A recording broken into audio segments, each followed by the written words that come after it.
Hey guys, so today's video is going to be a tropical update type of thing, but it's really more of just a kind of speculative discussion about the next up to 2 weeks, the next couple weeks or so, because the GFS model for now has potentially for now has been showing a few areas that could potentially be at least one of our next name systems for the 2020 Atlantic hurricane season.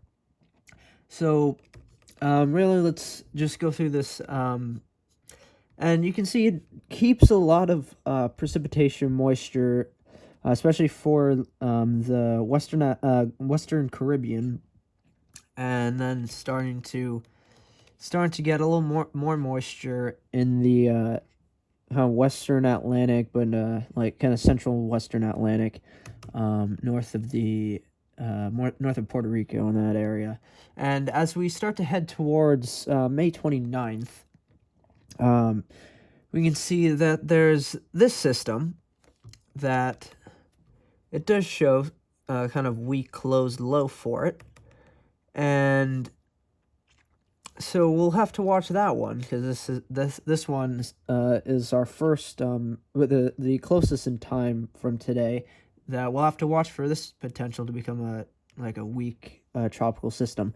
But really, I want to pay more attention to this one over here in the Western Caribbean. This one forms pretty much pretty much just right near the Yucatan Peninsula, and then moves up through kind of makes landfall potentially in extreme western Cuba, and then kind of does somewhat of an Arthur track going in between, going through the Straits of Florida. And the GFS is showing that the system could potentially get decently strong, especially right near the most western part of Cuba and kind of in the western part of the Straits of Florida before it dies out. And maybe we'll have to look at this one, but let's not focus on that one really, though. So this is all gonna start happening with this system. Let's see, let's say the next May 29th, within the next 10 days. So we're gonna be within that reasonable forecasting period, a little bit far out to really know for sure, though.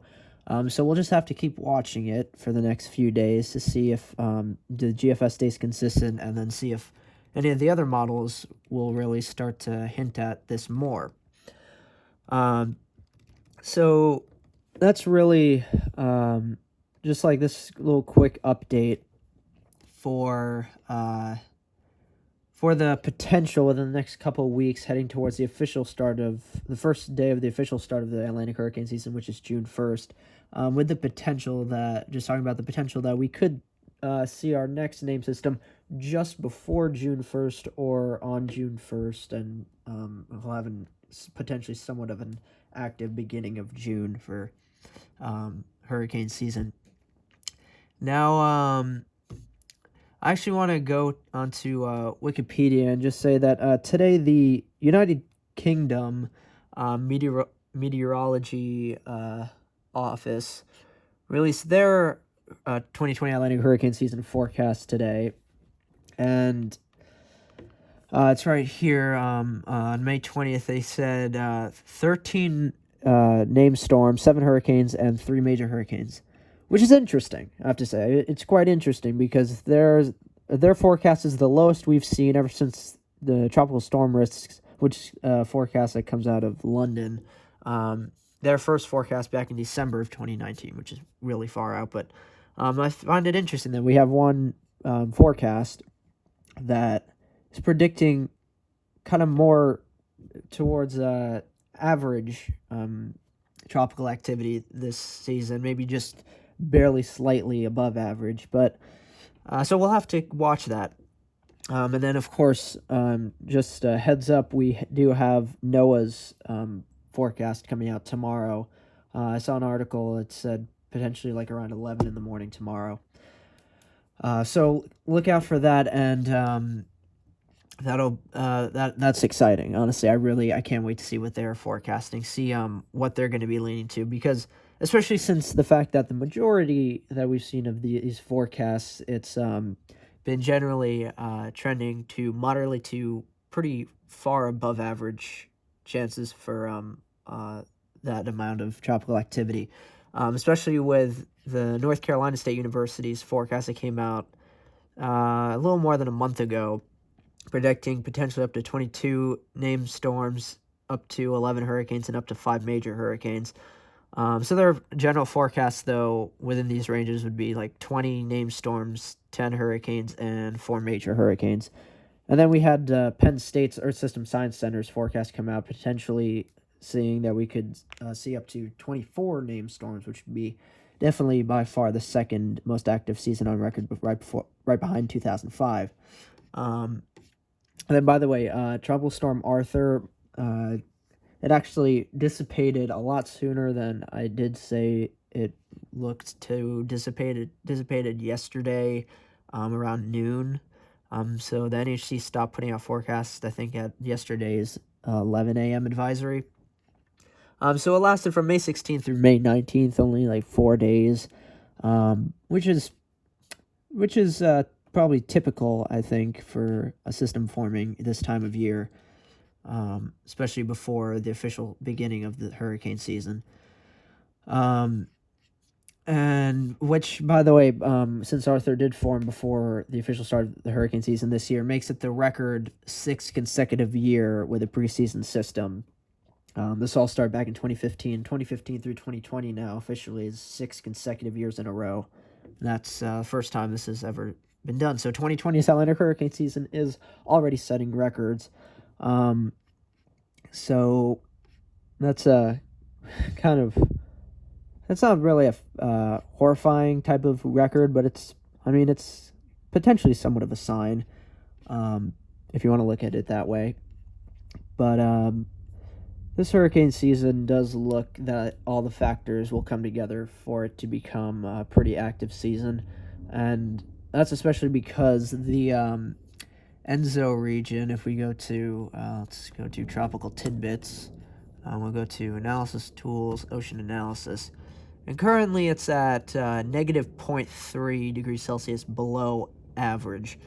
So it's trended kind of slightly upward than before. I think it dropped to at most like negative 0.308. So it's kind of gone a little bit up. But, we've had a huge drop in sea surface temperatures in that area ever since pretty much like from a month ago. So that's really insane, because, I've been thinking that La Nina could potentially form towards mid-June, and this looks like it could potentially happen if this does go pretty quickly, hopefully soon, within the next day, starts to trend farther down. So, there is the potential we could enter La Nina, like in the beginning of June even, which would make the Atlantic hurricane season potentially even more active, especially combined with the fact that the sea surface temperatures for pretty much the general area in the Atlantic, especially in the MDR, the main development region in the central and eastern Atlantic, where most of the systems form, and then going into the Caribbean and Gulf, and even the eastern seaboard does look to be kind of favorable with the sea surface temperatures, going into hurricane season. You can see it's like generally above average for the southeast coast, and then it gets colder up towards New England. But it seems like the East Coast does have a lot more decent chance this year to be hit by a tropical system than usual. So we'll have to definitely keep an eye on that. So really, I think this will be one hell of a hurricane season. We all definitely need to be prepared for that. And then so this was just generally a real quick look into what the potential, like what the tropics will potentially be doing within the next couple weeks, especially getting closer to and a little into the very beginning of hurricane season, the official hurricane season in early June. So finally, just real quick at the end here, I just want to say that tomorrow I'll be releasing my final 2020 Atlantic hurricane season forecast. Since Noaa's releasing their forecast tomorrow, I'm going to look at that and then check my numbers, see what I should change at all, and then make that video and put that out for you guys, so you can see what my final official thoughts are on this hurricane season, which, as it is, as you've seen before, my first hurricane season forecast video, I'm definitely thinking it'll be generally quite above average. Yeah, that's it, guys. Thank you so much for watching. Please like, comment, subscribe below, and I'll see you guys in the next video. Bye.